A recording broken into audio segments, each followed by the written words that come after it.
Saudara, sinyal kocok ulang Kabinet Indonesia Maju di penghujung masa jabatan kian kuat berembus terjadi pada Rabu Pon yang jatuh pada hari ini 1 Februari 2023. Meski tidak tegas menepis spekulasi reshuffle di hari Rabu Pon, Presiden Joko Widodo meminta publik untuk menunggu waktu yang tepat.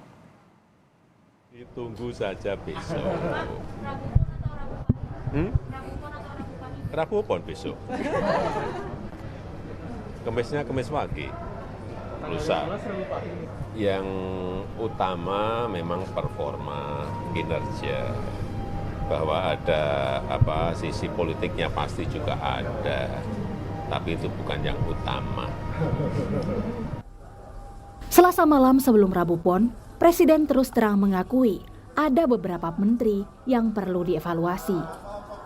Meski ini adalah hal yang wajar dalam pemerintahan, pernyataan ini semakin memperkuat spekulasi soal reshuffle kabinet yang belakangan mencuat.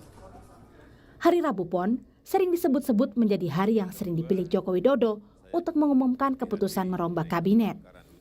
Apakah di hari Rabu Pon yang jatuh pada 1 Februari ini ada kemungkinan Presiden akan merombak kabinetnya?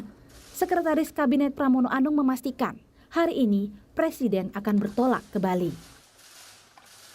Rabu saya dampingi Presiden pergi ke Bali, tapi sore berangkat.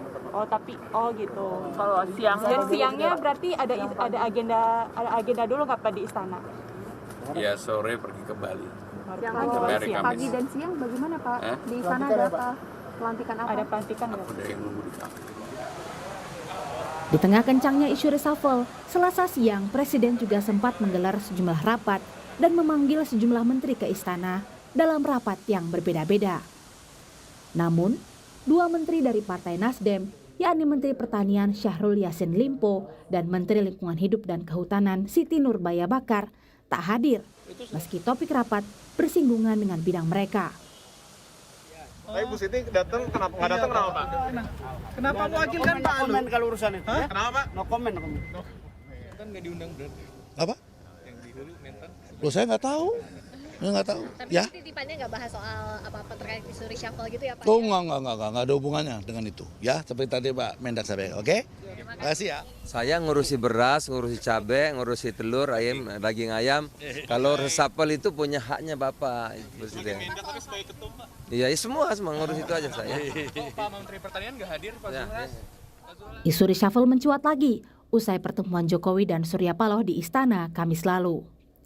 Ditambah, PDI Perjuangan sebelumnya telah memberi masukan nama-nama menteri yang perlu dievaluasi.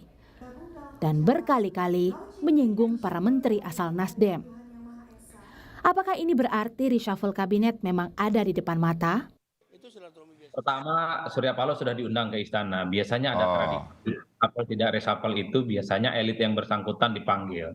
Pemberitahuan akan ada reshuffle atau pemberitahuan tidak ada reshuffle. Tapi saya termasuk yang meyakini ini terkait dengan pemberitahuan untuk dilakukan reshuffle.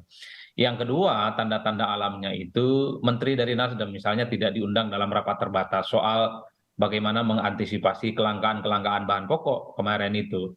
Kenapa yang hadir cuma Bulog, kenapa yang hadir itu cuma Menteri Perdagangan, padahal soal kelangkaan ketersediaan bahan pokok tentu sangat terkait dengan Menteri Pertanian misalnya. Kan begitu.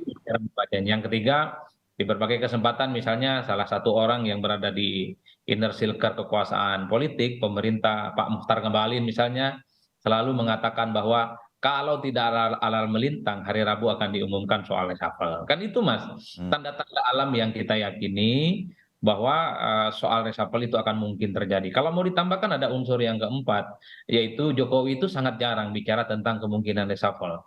Apalagi ada faktor politiknya ya, yang tadi sempat dikutip oleh Kompas di awal pembicaraan ini. 4 variabel yang kemudian bisa menegaskan bahwa persoalan reshuffle ini sebenarnya tinggal menunggu waktu. Kalau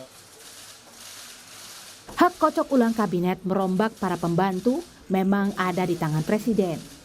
Dilakukan di hari baik manapun, yang paling penting, reshuffle harus bisa membawa manfaat terbesar untuk masyarakat.